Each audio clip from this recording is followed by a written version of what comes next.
Okay, welcome everyone. My name is Temitope Olodo, and today we are actually going to be live talking about 10 strategic interventions that we can use um, in our engagements on violence extremism. But more importantly, we'll be talking about safer city. What's a safe city?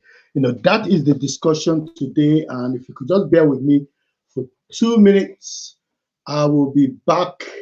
I'm just trying to make sure I get everything in place. Um, I hope you had a great day today, and I hope you can hear me clearly. So please let me know if you could hear me clearly. We are live on Facebook, we're live on LinkedIn, and we are live on YouTube. So let's start rolling. So I'm going to start by actually sharing a PowerPoint, and we can use that PowerPoint, to more or less discuss this very important issue that we are going to be talking about today. So just trying to get trying to get the PowerPoint on. It's going to come up now in a minute. So yes, let's talk about safer city. So today our discussion is going to be about safer city.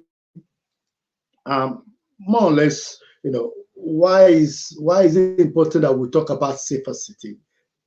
For me personally, I believe that having a safer city is very important. It helps with business investment. It helps, with even the health of the individuals that live in that society.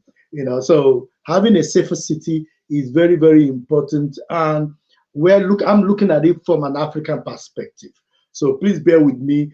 I am of the view that if we really want to really drive safety, and if we really want to drive investment in Africa, uh, we need to have a safer city policy.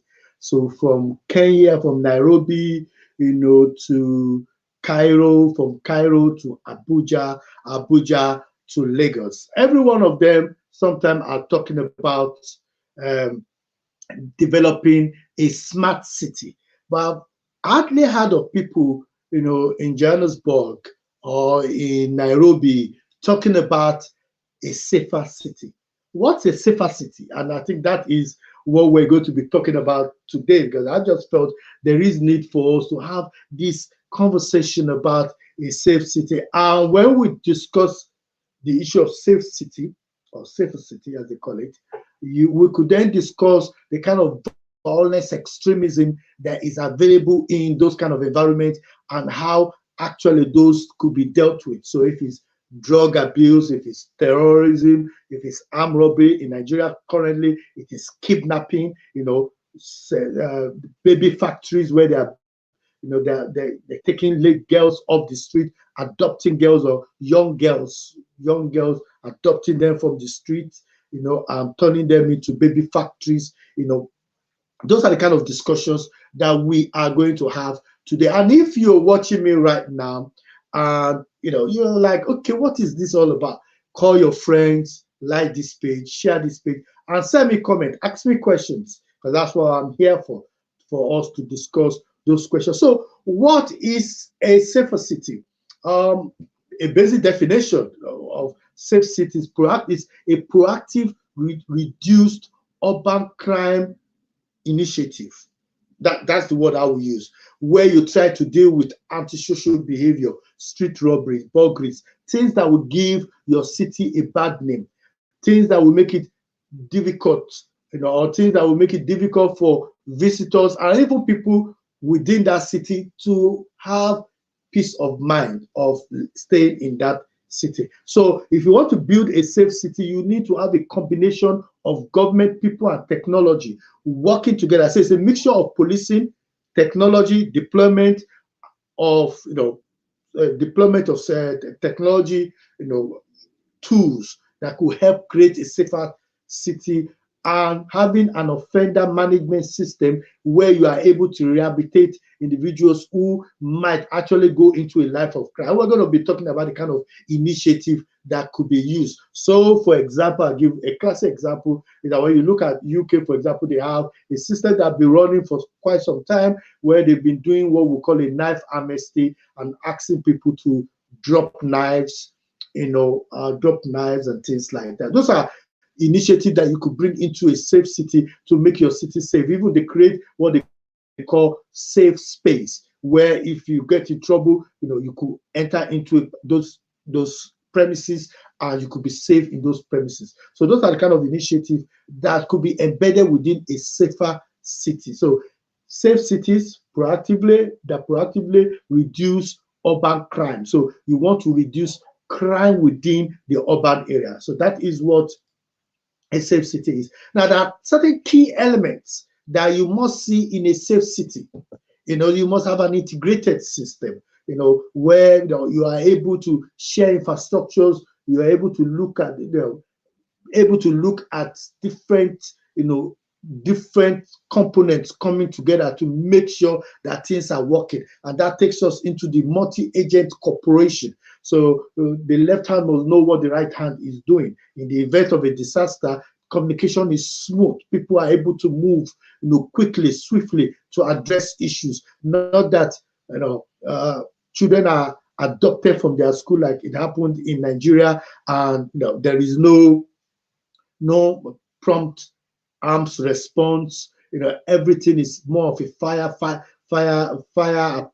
service approach, where they're dealing with things after it has happened. Even when they're dealing with things after it has happened, they don't have a proper system in place. Now, who listening to me right now, we want to go to a place like Niger State, or go to a place like Kaduna State, or go to even place like Katsina, knowing full well that adoption,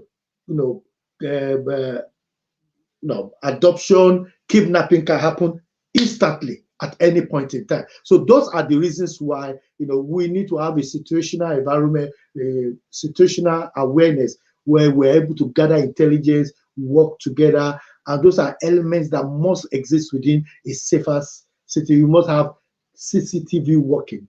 So we see individuals adopting children, 300 plus children, and there is no video until they release their own video to say this is what we want. So you must have a system that is working. That is why in the UK, for example, as we speak, even a member of the Metropolitan Police is currently under questioning with regard to a lady that disappeared some few days ago. And that's because they have a system in place. She was captured by a CCTV system that they are able to analyze those information and use it to trace this individual, and now is cooling off in a prison, in a waiting cell where he's being interrogated on that issue. And we hope that the girl is found safe, and if not, that whoever is responsible is dealt with according to the law. But there must be proper law and order in a safe city, and that is important. So what does city instability mean? So you could use the word fragile. Is when there are certain unstable, when the situation in the city is not stable, and there are certain attributes of instability that are manifested in various ways within a city. Just like we just mentioned, where you read a travel advisory guidance that have been issued for a city, and more or less it's saying do not go out at night, do not go here, people could rob you, people could stab you, people could do this, take your bag, do not dress fancifully, do not wear chains, do not stay out late at night, do not go into certain part of the city. Those are attributes that exhibit the instability within a system, within a city. And those instabilities are what makes a place a fragile city. So visible evidence of unstable city. What are the visible things that you will see? It's where there is a loss of control of the territory within that city, or the monopoly of those legitimate places. So in Nigeria, for example, you have a lot of ungoverned spaces, and criminals elements have not taken advantage of those ungoverned space and use it for adoption and kidnapping of school children, of rice farmers, or people transiting from one city to another. That is pure evidence of a fragile city. Erosion of legitimate authority, where legitimate authority have to be negotiating and begging bandits and begging kidnappers and begging terrorists to say, okay, you know what, leave our people, we'll give you amnesty.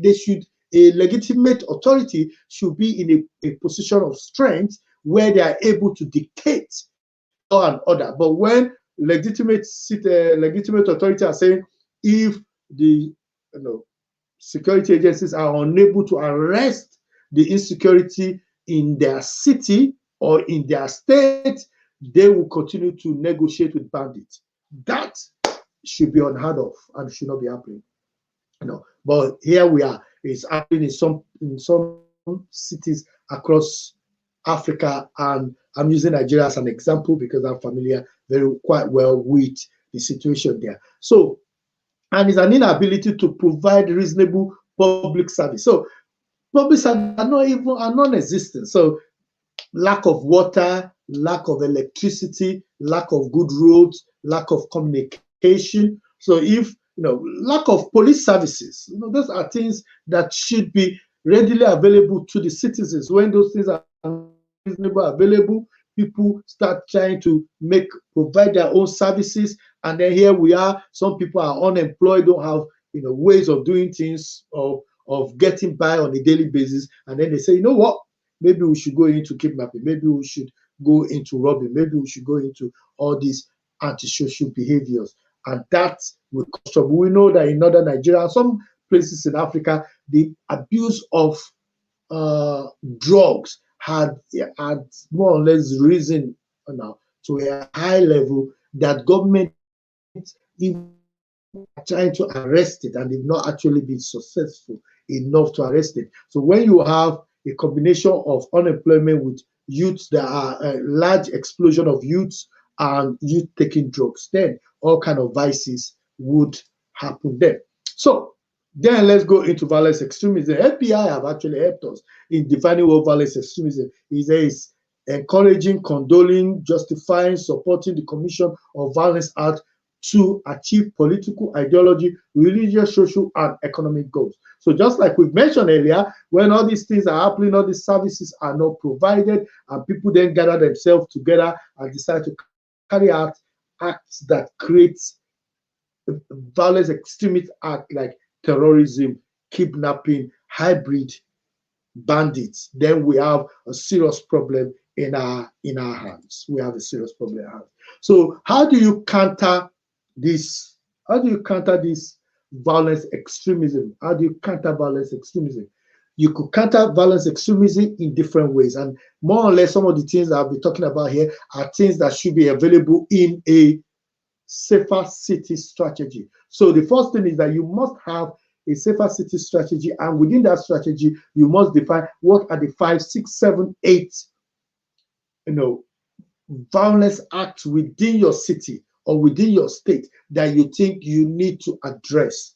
And then once you put them down and you know what they are, then you start developing interventions that you could use to reduce those crimes, just like we've mentioned earlier. So countering violence extremism, you could counter violence extremism by engaging with community to identify those individuals. So community must have trust in you, and you must use community appropriate conversers within the community to engage with those people. So we've seen people come up in different places across Africa, standing up and saying, okay, we'll speak to the people involved in violence extremism.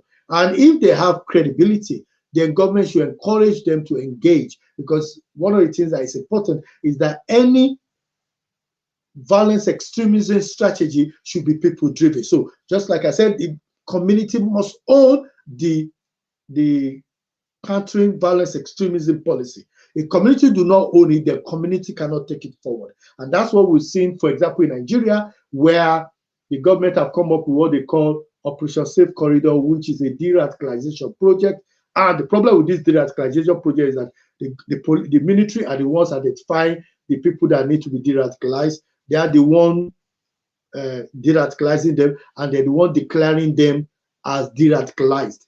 There's no community input into it apart from one or two individuals that have been brought in as clerics to look into it, and them saying that they are working with international donors. Now, they then try to push those people down the throats of the community to accept them. No community will accept them. Simple. That is a bastardized form of preventive terrorism policy, because community must own a preventive terrorism strategy. You must build confidence. Governments must be willing to fund those projects, and those projects should not be within established government authorities, but rather given to the community, people with the skill set, psychologists, counselors, people with skill set on youth crime management and those kind of things. Crime management, psychologists, criminologists. They should be the people who have companies who have proven themselves to be quite good in this field, and they should be the ones that government should be engaging with in the building of this violence extremist policy. So now, if you want to know more about myself and what I do, my name, as I mentioned before, is Temitope Olodo. I'm a preventive terrorism consultant, and this is what I do for a living. And yes, let's go back to the page. And now, if you've been watching, you could please like this page. You could share this page, and send me your questions. One of the things that I'll be talking about now is, let's talk about the kind of interventions that government could bring in for a safer city. What could government introduce to deal with safer city? There's so many things that government could do. Government could, for example, have a policy to target specific kind of crimes that they know is prominent in that city. So the government introduce those kind of policy interventions that will really help in dealing with the crime issue and creating a safer environment. Government could also use technology like CCTV, the deployment of youth within the community as enforcement of civil enforcement officers, to work in the city to deal with drug abuse, to deal with kind of all these kind of little social anti-social behaviors within the community. And just like one of our viewers said, the so-called extremism is foiled by the West in order to destabilize country. Those are another narrative by a certain school of thought. Well, I believe that even if the West had a hand in putting forward a narrative that is destabilizing countries, where is the patriotism of the people in that state, in those cities, to more or less deal with the issue of violence extremism themselves and owning it. That is quite important. And just like I mentioned earlier, I think it's quite important that we ourselves can, as the aspirants, as people that work within this security space, need to start asking questions of leaders, of people in position, in a place of authority, to start saying, where is the safer city policy strategy? Where is the implementation plan to reduce crime in a city? If we don't have that, then we have a problem. If you're watching me right now, you're watching either from Facebook or LinkedIn or Twitter or on YouTube. Please like this page, share this page, tell your friends, tell your colleagues that we're talking about safer city, and we're talking about how best to address safer city issues, because it's important. It's one of the reasons why a city will prosper and one of the reasons why a city will not prosper. If you do not have a system in place to address violence extremism within a city, then you have a problem. But if you look at Somalia, for example, it's a no-go area. I don't see why anybody would want to go to Somalia, because they're either bombing hotels or bombing restaurants or bombing on the street. And the question you need to ask is, where is the safer city initiative for Mogadishu to say that, okay, this area is ring-fenced. It's like a green zone, and we have measures in place to ensure that we're able interactively to deal CCTV, to find people that are suspicious, to be able to, proactively engage them, proactively get them out of, the public space, so that the crowded space, people will feel confident to go into a crowded place, to the market, to the cinema, to those kind of places.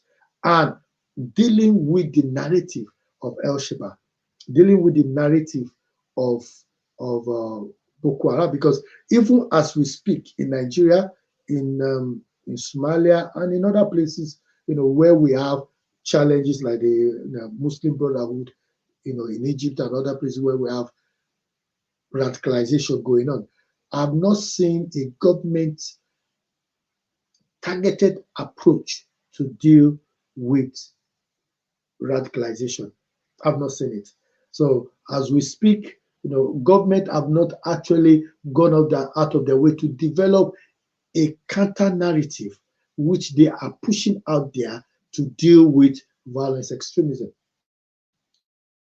And because it exists, what happened is that these people have a pool of individuals unemployed who are looking for something, looking for a future, and they grab them, they give them money, they give them hope, and then they become part of them. And those are the kind of things that government must deal with. If you're watching me right now, you can like this page, share this page, and tell your friends. I'm live talking about 10 strategic interventions that we can use to reduce violence extremism and to build a safer city. That is very important. We need to do that. So if you're watching me, you can like this page, you can share this page. And what I'm talking about here is that there are certain interventions that government could put in place to ensure that life is safe. Individuals who are outside, are moving towards the boundary of criminality, government could engage them. So for example, if a person over the age of 18 is not in school, is not in any formal education, and not working, government must have a system in place that after 6 months, they could go to their local authority and register, and then they will enjoy certain benefits. So they could enjoy benefit of being able to get access to government first jobs. So they will be the first to be able to apply for those jobs. They will be the first to be able to apply for entrepreneur intervention programs on how to grow a fish farm, how to start your own poultry farm, how to start your snail farm. Those kind of things government could put in a place, and then government is now knowing those individuals and identifying them and knowing who they are. But if we don't put those kind of initiative in place, then we don't know who is committing crime, who is involved in crime, and we're not able to remove them. And then they are those individuals who get involved in drug. And then government must have a rehabilitation center to be able to deal with individuals who have what you call drug addiction, and government must be able to take them on board. There's a lot of people that are homeless. Governments must be able to help them. So when we talk about the finances of Boko Haram, for example, there are different people that are financing Boko Haram. Apart from them financing themselves from money collected from extortion of the community, money collected from kidnapping, adoption. They also collect money from government officials. And we know that all this kidnapping have been going on. And we are also told, that there might be foreign elements who are involved, Al-Qaeda, or even government, a state-sponsored terrorism.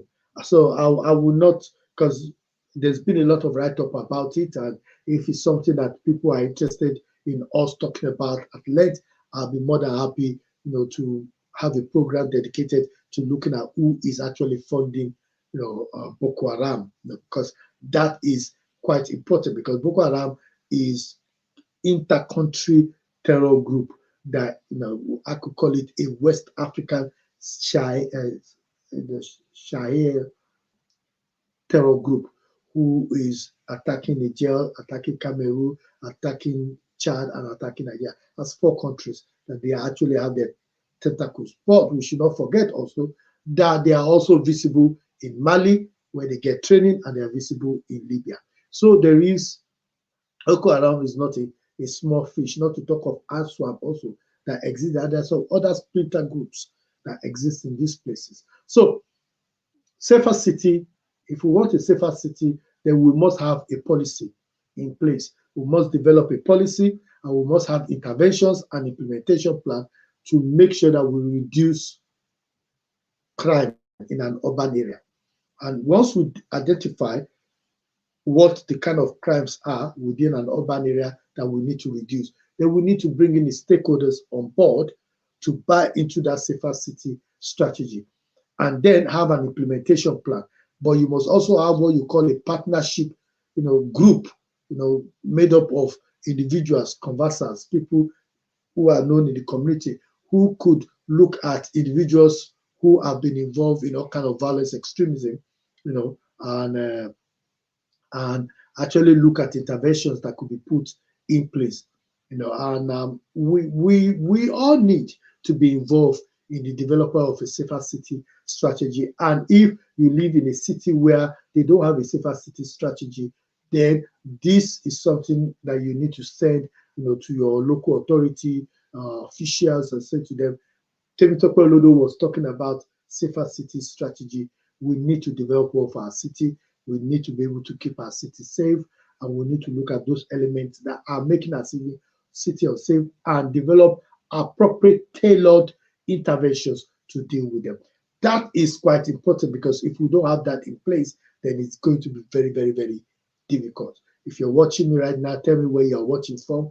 Let me know. I know we have viewers from Cameroon, we have viewers from Abuja. Let me know where you're watching from. If you're watching on YouTube, you're watching on LinkedIn, and you're watching on Facebook, let me know if really you understand the concept of safer city, and if you believe it's important to have it, or to have a safer city strategy where you are located right now. Are you able to work at night where you are right now? Can you go out? Can you leave your door opened? Do you have, a rapid response police, unit that can come in if you call for help? Do you have the appropriate, medical support, like hospitals? Do you have water? Do you have electricity? Because when you have ungoverned space, you have ungoverned space with no CCTV, with no electricity, and people can't walk on the street with there's no street light.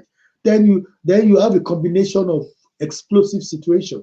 So thank you so much. I could see a lot of people are watching me across the 3 platform that we are currently being viewed, which is Facebook, LinkedIn, and YouTube. So if you're watching me right now, please like this page, share this page, and let me know where you're watching from, because that is important to me, in order for me to be able to acknowledge you. So I know my brother is watching from Cameroon. We need to ask questions about how they are handling, the issue of violence, extremism, and how they are working with their neighbors to deal with the issue of the violence, extremism, because we know that even with the new service chief that came in place in Nigeria, the government have been talking about working with their neighbors. But the question where many people will be asking is, what have they been doing for the past 10 years that Boko Haram, 10 plus years that Boko Haram have been existing? Have they not been working effectively? Why is it that they are unable to deal with Boko Haram and asswipes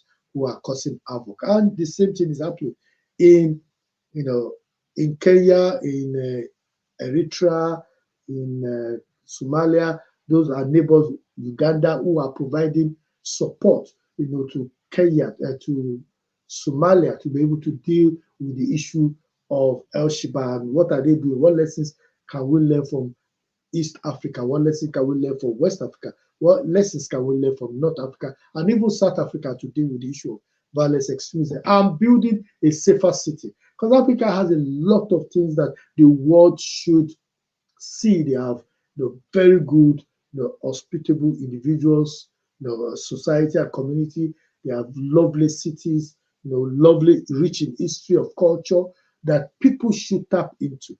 But unfortunately, because of the violence, extremism, and the ungoverned space that allow criminals to run riot, then we have a situation where many people will not be feeling safe or have the confidence. Even people within the states, within the country are checking out, not to talk of people coming from outside to come and become a victim. So that is the problem we have with regard to having a safer city. So if you're watching me right now, you can like this page, share this page, and tell your friends that we're live on Facebook, LinkedIn, and Twitter. So, I mean YouTube.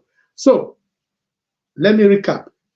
Safer city is a city that has a strategy in place to reduce urban crime, and strategy that strategy has been developed with people. It's people driven kind of strategy. So people own that strategy. People engage at different stakeholders as an inclusive stakeholder, platform to push forward, that safe, safe space, safe city. And they're working with technology, working with people and government, all working together, multi-agencies, working together to keep the city safe. And that is what a safer city is. Now, in order to have a safer city, you must be able to deal with the violence extremism that are within that city. And violence extremism differ from one city to another. So it's a localized issue. You need to know, what those violence extremisms are. They develop appropriate interventions. So I've mentioned some like having a bit of a amnesty for knives. If you have a problem with knife crime, having kind of a employment system in place to help people that the army of unemployed, have systems in place, intervention system to deal with drug abuse and those kind of things. So we need to have those kind of engagement. We need to have those kind of discussions. And please send me questions if you have any questions that you think we should discuss, in our next program. Our program are always shown, every Tuesdays, every Thursdays, and every Saturday, 8 p.m. That is when we're live. So if you want to watch, you can watch us at that time. My name is Temitope Olodo, as I've mentioned earlier. I'm a Preventive Terrorism Consultant, author, and president of African Security Forum. I run a company called Trans Custodium, and I provide advice.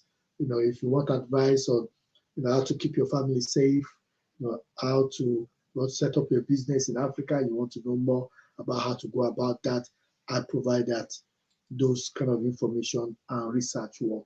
And of course, you could get me through my website, or you can send me an email, and I'll be available to assist you. So let's call it a day today. We've talked about safer city. We've talked about the elements of safer city. If you want a copy of the PowerPoint, you could send me an email. My email is there, info@transcustodium.uk. Send me an email and I'll be happy to send you that PowerPoint. If you need me to speak at your conference, you want me to speak at your conference, I speak at different conferences around the world, both virtual and actual. If you need me to speak to your directors about business security, business security, national security, workplace violence, HR security, all kind of things, workplace administrative security, I'm always available. That is what I do here. So thank you very much for watching once again, and thank you for all those people that have tuned in to watch us. My name is Temitope Olodo, and my details are scrolling through the bottom, and I look forward to seeing you again next time on Saturday, 3 p.m. when we'll be having what we call a Diaspora Yoruba Lounge, or at 8 p.m. when we'll be having another program talking about safety and security. Until then, have a great day and God bless you all.